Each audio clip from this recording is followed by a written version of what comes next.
Bible reading പ്രോഗ്രാമിൽ സംബന്ധിക്കുന്ന ഏവർക്കും കർത്തൃനാമത്തിൽ സ്നേഹവന്ദനം.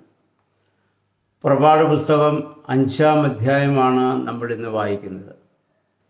4-ാം അധ്യായത്തിൽ യഹോവയായ ദൈവം മോശയ്ക്ക് 3 അടയാളങ്ങൾ കൊടുത്ത് അഹ്റോനെ കൂടെ വിട്ട് കൊണ്ടുപോയിക്കോളാൻ പറഞ്ഞ് അങ്ങനെ മോശയെ ധൈര്യപ്പെടുത്തി വിടുന്നതായ കാര്യം നമ്മൾ കാണുന്നുണ്ട്. 5-ാം അധ്യായത്തിൽ നമ്മളിന്ന് കാണുന്നത് ദൈവത്താൽ അയക്കപ്പെട്ട മോശയും അഹ്റോനും ചെന്ന് ഫറവോ രാജാവിനെ കാണുന്നതാണ്. ഫറവോ രാജാവിനോട് അവർ ചെന്ന് പറഞ്ഞു, ഞങ്ങളുടെ ജനത്തെ 3 ദിവസത്തേക്ക് നീ വിടണം.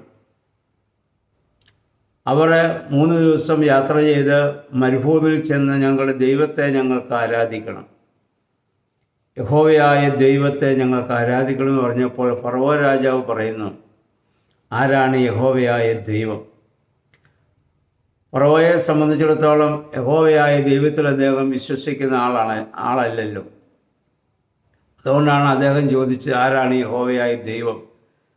നിങ്ങൾ ജോലി ചെയ്യാതിരിക്കുന്നതിന് വേണ്ടി, ഈ ജനത്തെ മടുപ്പിക്കുന്നതിന് വേണ്ടി നിങ്ങൾ വന്നിരിക്കുകയാണ് എന്ന് പറഞ്ഞ ഫറവോ രാജാവ് അവരോട് ദേഷ്യപ്പെടുകയാണ്. അവർ പറഞ്ഞു, ഞങ്ങൾക്ക് ദൈവത്തെ ആരാധിക്കുവാൻ നീ അനുവദിക്കണം, 3 ദിവസത്തേക്ക് ഞങ്ങളുടെ ജനത്തെ നീ വിട്ടയക്കണം. പക്ഷേ രാജാവ് അതിന് സമ്മതിക്കുന്നില്ല. അതിന് പകരം അദ്ദേഹം എന്ത് ചെയ്തു എന്ന് നമ്മൾ വായിക്കുന്നു. ജനത്തിൻ്റെ മേലുള്ള ആ പീഡനം കുറേ കൂടി ശക്തമാക്കി.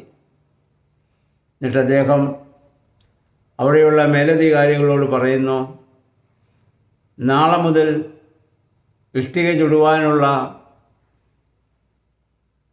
വൈക്കോൽ അവർക്ക് കൊടുക്കേണ്ട, അതും അവർ കണ്ടെത്തട്ടെ. ഇതിനു മുൻപ് കളിമണ്ണ് കുഴച്ച് അവർ ഇഷ്ടിക ഉണ്ടാക്കിയാൽ മതിയായിരുന്നു. ഇപ്പോൾ പറയുന്നു അത് മാത്രം പോരാ, അത് ചുട്ടെടുക്കുവാനുള്ള വൈക്കോൽ കൂടി അവർ കണ്ടെത്തട്ടെ. ഇപ്പോൾ ജനത്തിന് ഇരട്ടി പീഡ കൊടുക്കുകയാണ്. അപ്പോൾ ജനം പിറ്റേ ദിവസം അവർ വൈക്കോൽ ശേഖരിക്കാൻ വേണ്ടി പോവുകയാണ്. വൈക്കോൽ ശേഖരിച്ച് തിരിച്ചു വന്നപ്പോൾ ഓരോ ദിവസവും ഇത്ര ഇഷ്ടിക ചുടണമെന്നുള്ള നിയമമുണ്ട്. അവർക്കത് ചുടാൻ സാധിച്ചില്ല.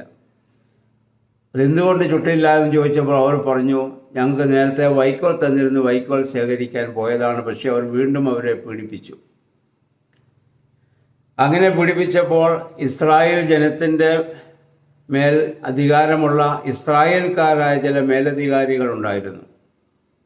അവർ ചെന്ന് ഫറവോ രാജാവോട് പറയുന്നു, രാജാവേ, നേരത്തെ ഞങ്ങൾ വൈക്കോൽ തന്നിരുന്നു, ആ വൈക്കോൽ ശേഖരിക്കാൻ ഞങ്ങൾ വൈക്കോൽ ശേഖരിക്കുന്നു പറഞ്ഞുകൊണ്ട് പോയത് കൊണ്ടാണ് ഞങ്ങളുടെ ആളുകൾക്ക് ഇഷ്ടിക ചുടാൻ സാധിക്കാഞ്ഞത്.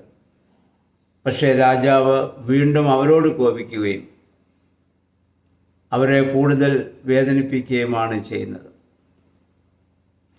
അത് കഴിഞ്ഞപ്പോൾ ഈ മേലധികാരികൾ, യഹൂദന്മാരായ എബ്രായക്കാരായ മേലധികാരികൾ മോശയെയും അഹ്റോനെയും കാണുകയും നിങ്ങൾ മുഖാന്തരം ഞങ്ങളുടെ പീഡ കൂടുതൽ ശക്തമായതല്ലാതെ ഞങ്ങൾക്ക് യാതൊരു പ്രയോജനവുമില്ല എന്ന് പറഞ്ഞ് അവരോട് നീരസപ്പെടുകയും ചെയ്യുന്നുണ്ട്. സ്വാഭാവികമായി എല്ലാ മനുഷ്യരും അങ്ങനെ മാത്രമേ ചിന്തിക്കുകയുള്ളല്ലോ.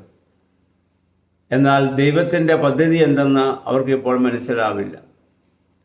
നമുക്കറിയാം, ഇഞ്ചക്ഷൻ ചെയ്യുന്നതായ ഒരു കുഞ്ഞ് പലപ്പോഴും ദേഷ്യം വരുമ്പോൾ ആ വേദന അനുഭവിക്കുന്ന സമയത്ത് ആ ഇഞ്ചക്ഷൻ ചെയ്യുന്ന നേഴ്സസിനെ ചിലപ്പം അടിക്കുകയും അവരെ ഉപദ്രവിക്കുകയൊക്കെ ചെയ്യാറുണ്ട്. പക്ഷേ കുഞ്ഞ് കുറേ പ്രായം അത് കഴിയുമ്പോഴാണ് മനസ്സിലാകുന്നത്. ആ സമയത്ത് അവനത് മനസ്സിലാവുകയില്ല. കുറേ കഴിയുമ്പോൾ മനസ്സിലാകും, എൻ്റെ രോഗശമനത്തിന് വേണ്ടിയാണ് എന്നെ വേദനിപ്പിച്ചതെന്ന്. അപ്പോൾ മാത്രമേ നമുക്കത് മനസ്സിലാവുകയുള്ളൂ. നമ്മളൊക്കെ സ്കൂളിൽ പഠിച്ചിരുന്ന കാലത്ത് നമ്മളെ ശിക്ഷിക്കുകയും ശാസിക്കുകയും ചെയ്ത അധ്യാപകരെയൊക്കെ നമ്മൾ വളരെയേറെ വെറുത്തിരുന്നു. ഈവൻ മാതാപിതാക്കൾ പോലും നമ്മളെ ശിക്ഷിക്കുകയും ശാസിക്കുകയും ചെയ്യുമ്പോൾ നമ്മൾ അവരെ ഒരു പരിധി വരെ നാം വെറുത്തിരുന്നവരാണ്. പിന്നീട് നമുക്ക് മനസ്സിലായല്ലോ, അവരാണ് വാസ്തവത്തിൽ നമ്മളെ സ്നേഹിച്ചതെന്ന്. അപ്പം ദൈവികമായ പദ്ധതി അതെന്തായിരുന്നാലും അതിനോട് വിധേയപ്പെടുക എന്നുള്ളത് മാത്രമാണ് നമുക്ക് അഭികാമ്യമായിട്ടുള്ളത്. അപ്പം അതുകൊണ്ട് ഈ ഇസ്രായേൽ ജനത്തെ ഇവിടെ ഇങ്ങനെ അവർ പീഡ അനുഭവിക്കുമ്പോൾ മോശ ദൈവത്തോട് വലിയൊരു പരിഭവം ഇവിടെ പറയുന്നുണ്ട്. ഇസ്രായേൽ എൻ്റെ വായെ കേട്ടില്ല, പിന്നെ ഫറവോൻ എങ്ങനെ എന്നെ കേൾക്കും എന്ന് പറഞ്ഞ് മോശ ഇവിടെ വളരെ നിരാശനായി ദൈവസ്ഥലതയിൽ ഇവിടെ പരിതപിക്കുന്നുണ്ട്. പക്ഷെ നമ്മൾ മനസ്സിലാക്കണം, ദൈവത്തിൻ്റെ പദ്ധതി എപ്പോഴും ബലഹീനന്മാരിലൂടെ പ്രവർത്തിക്കുക എന്നുള്ളതാണ്. ദൈവം ഒരിക്കലും ശക്തന്മാരെ അല്ല ദൈവം വിളിച്ചിട്ടുള്ളത്. പുതിയ നിയമത്തിലും പഴയ നിയമത്തിലൊക്കെ നമുക്ക് കാണാം, മനുഷ്യരാൽ തള്ളപ്പെടുകയും ബലഹീനരായി കാണപ്പെടുകയും ചെയ്യുന്നവരിലൂടെയാണ് ദൈവം അത്ഭുതങ്ങളെ പ്രവർത്തിക്കുന്നത്. ആ ദൈവകരങ്ങളിൽ നമ്മെ തന്നെ പൂർണ്ണമായി സമർപ്പിക്കുവാൻ നമുക്കിടയായിട്ട് തീരണം. ഇനി മുന്നോട്ട് ചെല്ലുമ്പോൾ മോശയിലൂടെ ദൈവം ഇനി അത്ഭുതങ്ങളെ പ്രവർത്തിക്കും നമുക്ക് കാണാൻ പറ്റും. ആ ദൈവകരങ്ങളിൽ നമ്മെ തന്നെ പൂർണ്ണമായി സമർപ്പിക്കുവാൻ സർവശക്തനായ ദൈവം നമ്മെ സഹായിക്കട്ടെ. ആ പരിശുദ്ധാത്മാവിന് വിധേയമായിട്ട് നമുക്ക് ജീവിക്കാം. ദൈവം അതിന് നമ്മെ സഹായിക്കുമാറാകട്ടെ.